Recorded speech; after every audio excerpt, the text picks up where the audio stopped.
Merci, chers téléspectateurs, de rester fidèles à nos programmes. Ravi de vous retrouver cette semaine pour un nouveau numéro de Football Planet, votre émission hebdomadaire sur la chaîne panafricaine Africa News. Mon nom est Wahani Johnson Sambou.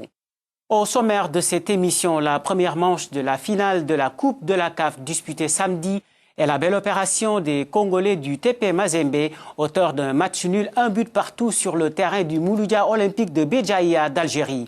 Les mauvaises nouvelles qui s'accumulent pour l'équipe de Côte d'Ivoire à un peu plus de 2 mois de la CAN 2017. Ce sera sans Gervinho, Thomas Touré et Eric Bailly, tous blessés. Pendant ce temps, l'Algérie a trouvé son nouveau sélectionneur, le Belge Georges Likens, est l'heureux élu. Et enfin, un coup de cœur dans Football Planet cette semaine, une voix féminine qui rugit dans un monde généralement masculin. Berjona Mbemba, première femme entraîneur d'une équipe de foot au Congo. Merci et bienvenue dans Football Planet. Mais avant d'entrer dans le vif du sujet, voici notre citation de la semaine signée José Mourinho qui réagit aux rumeurs sur un éventuel départ de Wayne Rooney de Manchester United. Regardez.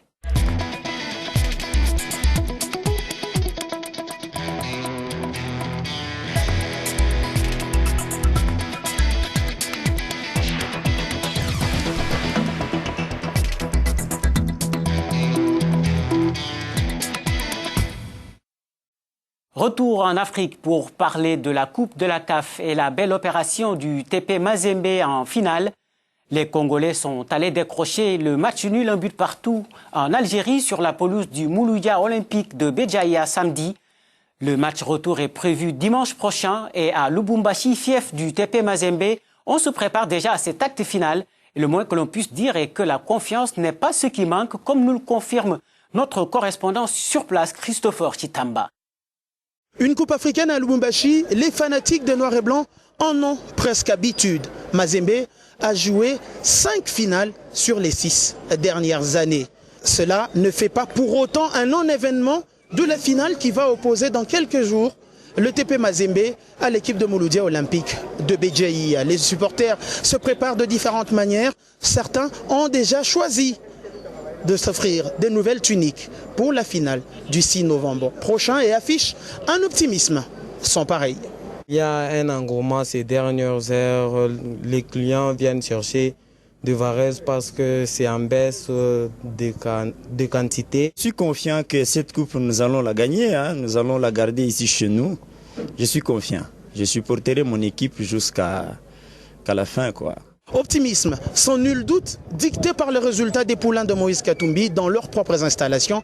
Mazembe n'a pas perdu un seul match sur sa pelouse depuis 4 ans maintenant. Mais le public garde tout de même en tête le trophée perdu en 2013 face au club sportif sfaxien. Mazembe s'imposait 2-1, mais était trahi par le score de l'aller, 2-0 les Corbeaux tombés en Tunisie. En attendant cette finale qui va se jouer dans une semaine, les vendeurs des environs du stade TP Mazembe font bien une belle affaire. Depuis Lubumbashi, Christopher Chitamba, Africa News. En Algérie, le banc des Fennecs ne sera resté vacant que 2 semaines. La Fédération algérienne de football a trouvé un remplaçant au démissionnaire Radovan Rayevac et c'est Georges Likens qui a été choisi à ce poste. Le Belge, dont la nomination a été officialisée jeudi dernier, retrouve les Fennecs après son passage éclair en 2003. Et ce n'est pas un homme qui manque d'ambition qui débarque. Écoutons-le justement. Moi, j'y crois. Autrement, j'étais pas venu. Vous avez une bonne équipe et on va tout faire. Hein. The road to Russie, ça veut dire la rue vers la Russie. La CAN, on a des objectifs, on est ambitieux, mais on va se donner à fond. J'ai des joueurs qui ont envie. Je suis sûr. J'ai autour de moi un staff qui va le motiver. Et je compte sur vous. Vous êtes très chauds. Je sais, vous êtes tous avec moi, entraîneurs de cette équipe nationale. Et de tout mon cœur, Inch'Allah, on va gagner beaucoup de matchs. Et on va s'amuser. Et on va tout supporter cette équipe nationale.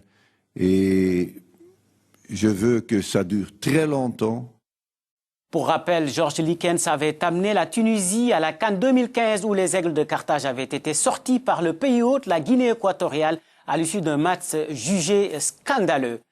Parlons à présent de la CAN 2017 et l'hécatombe chez les éléphants de Côte d'Ivoire. À un peu plus de 2 mois de la compétition, les champions d'Afrique vont devoir défendre leur titre sans Thomas Touré et 2 autres cadres de l'équipe, Gervinho et Eric Bailly, tous blessés.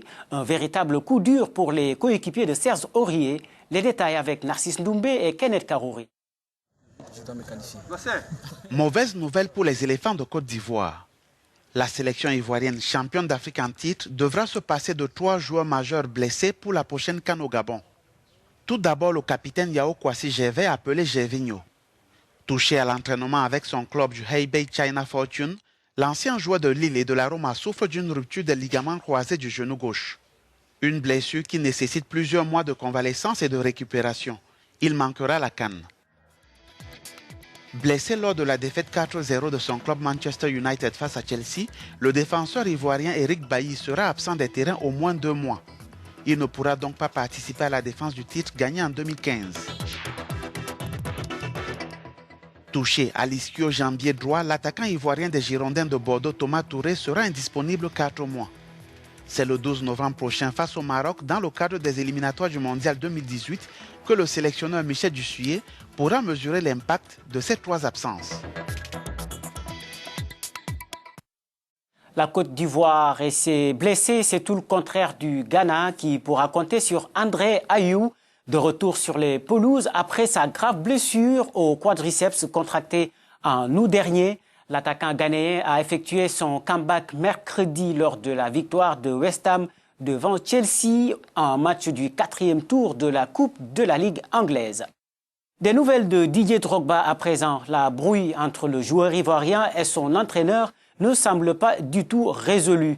Malgré les assurances de son président il y a une dizaine de jours, l'ancien capitaine de la Côte d'Ivoire n'a pas été convoqué lors des 2 dernières sorties de son équipe en championnat. L'Impact de Montréal qui joue actuellement les playoffs. Écoutons la réponse de son entraîneur Mauro Biello quand on lui a posé la question. Bien, je pense parvenir à faire l'équilibre entre l'expérience et le savoir-faire. J'ai un bon équilibre en matière de conditions physiques et c'est ce dont on a besoin pour le 11 de départ. Nous avons eu beaucoup de rotations cette année et ce pour de nombreuses raisons. Les suspensions, les blessures, les sélections nationales. Malgré cela, il vous faut trouver une équipe prête à se battre, qui est bien ensemble, qui a de la cohésion, une cohésion qui peut aider l'équipe. Voilà pourquoi j'ai choisi ce 11 de départ.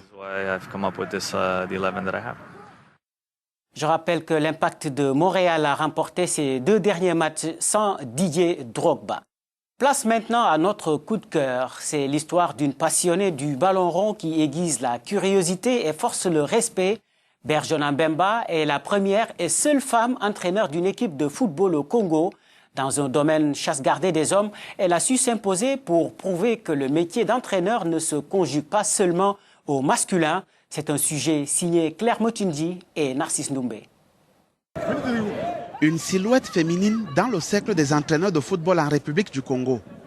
Depuis 3 ans, Berjona Mbemba, ancienne joueuse âgée seulement de 23 ans, a rejoint cet univers dominé par les hommes. À la tête du staff technique de son ancien club, la Source de Brazzaville, elle est la première femme à réussir ce pari dans ce pays d'Afrique centrale. Diplômée de l'Institut supérieur de l'éducation physique et sportive du Congo, elle est aussi titulaire d'une licence B d'entraîneur de la CAF, la Confédération africaine de football. Avant que j'arrive à ce moment, j'ai passé des stages organisés par la CAF pour obtenir le premier degré. J'ai fait l'examen, on était au nombre de, je crois bien 40. Dans les 40, il y avait 2 filles. Et puis, dès que les résultats sont sortis, j'étais parmi les 4 premières. C'est par là que je suis arrivée jusqu'au niveau d'être entraîneur. Pour récompenser les compétences et l'ardeur au travail de Berjona, la Fédération congolaise de football lui a confié la sélection féminine des moins de 20 ans. Vous pouvez être dans une classe avec une dame qui est même plus forte que vous. C'est fini ce problème de pourquoi une dame, pourquoi un infirme, pourquoi un bon. Il s'agit là de parler de football si quelqu'un connaît. sa matière en football, c'est une dame, c'est un éclopé, c'est lui qui doit diriger l'affaire, un point trait. Benjamin Mbemba prépare actuellement sa sélection pour le prochain tournoi de l'Union des fédérations de football d'Afrique centrale, UNIFAC, prévu au Gabon. Et c'est tout pour Football Planet cette semaine. Vous pouvez continuer à suivre l'émission sur nos différentes plateformes sur les réseaux sociaux, Twitter, Facebook et sur notre site web www.africanews.com. Merci et à la semaine prochaine.